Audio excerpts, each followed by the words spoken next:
It was the company's first major holiday party since I joined, and I wanted the evening to be light, enjoyable, and entirely harmless. I reassured my wife, Lisa, that it would be a casual affair, just drinks, appetizers, some mingling, and nothing more. We arrived together, smiling and exchanging polite greetings. The room buzzed with laughter, soft music played in the background, and twinkling lights gave the space a warm glow. At first, everything seemed perfect, but almost immediately I noticed a change in Lisa's behavior. Her laughter was louder than usual, her movements more playful, and her eyes kept darting toward her boss, Greg, as if the entire world had shrunk to just him. I tried to dismiss it as my imagination, but as the night progressed, her actions became impossible to ignore.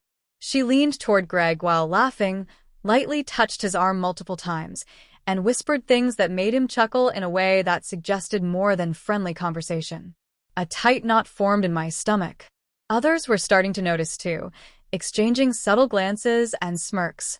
My heart pounded, not with anger, but with the growing awareness that this wasn't harmless flirting.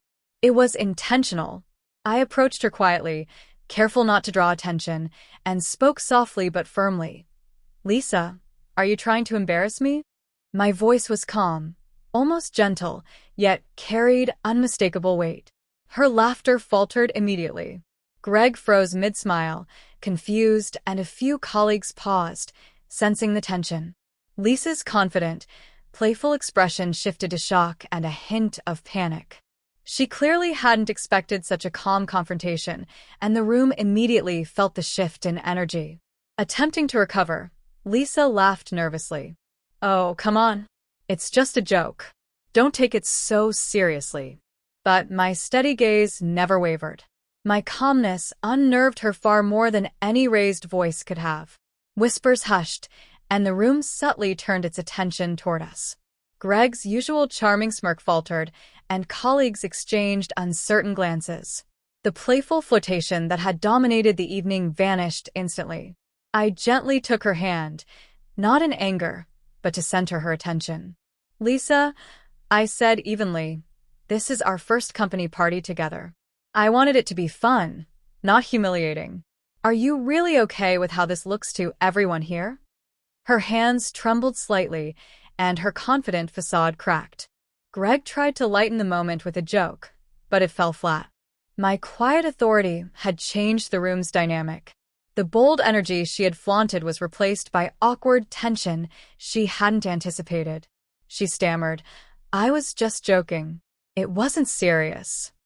I remained silent, letting the weight of the moment speak for itself. The room was now fully aware that something significant was unfolding. Greg, who had dominated attention all evening, looked unsettled. Lisa finally realized her actions weren't just noticed. They were being evaluated. Quietly, firmly, I held control.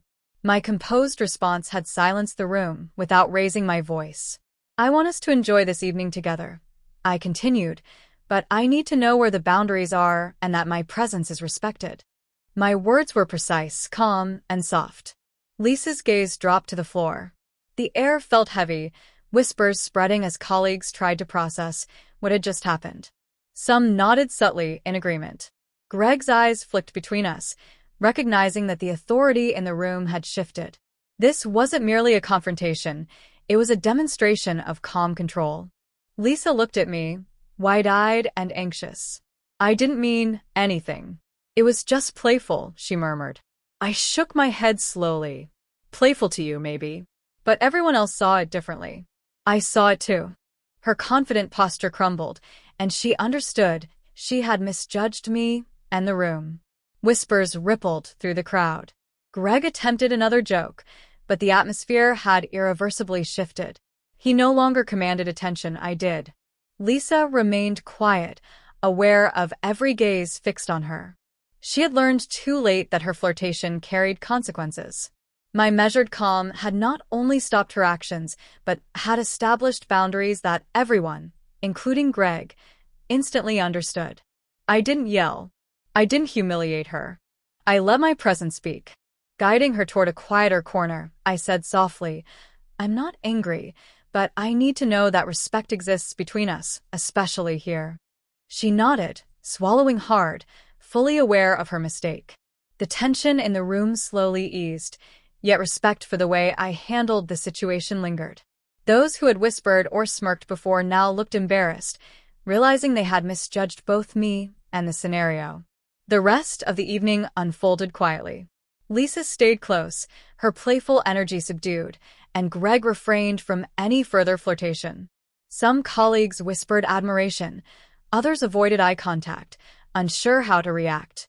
The lesson was clear: composure, quiet confidence, and calm authority can completely change the dynamics of a situation without a single raised voice. On the way home, the night air was cool and refreshing. Lisa remained silent at first, processing everything. Finally, she whispered, "I didn't expect you to handle it like that. So calm, so in control." I smiled faintly. "Sometimes the quietest actions are the most powerful," I said. She nodded, fully aware of her error. I felt a subtle shift in our relationship, built on respect and understanding rather than drama. That night taught lessons about boundaries and relationships I hadn't anticipated. Lisa learned that public actions have consequences, and I learned that calm composure and quiet confidence are far more effective than anger or confrontation. Everyone at the party witnessed it. Respect isn't demanded. It's demonstrated through presence and authority. True power often comes from restraint, not chaos. By the time we reached home, I felt a profound sense of peace. What could have become a night of humiliation and awkwardness instead became a demonstration of control and dignity. Lisa's playful energy was tempered, the room's whispers faded, and the lesson was unforgettable. My calm response didn't just resolve the situation. It stunned everyone into silence, proving that true authority doesn't roar. It commands quietly.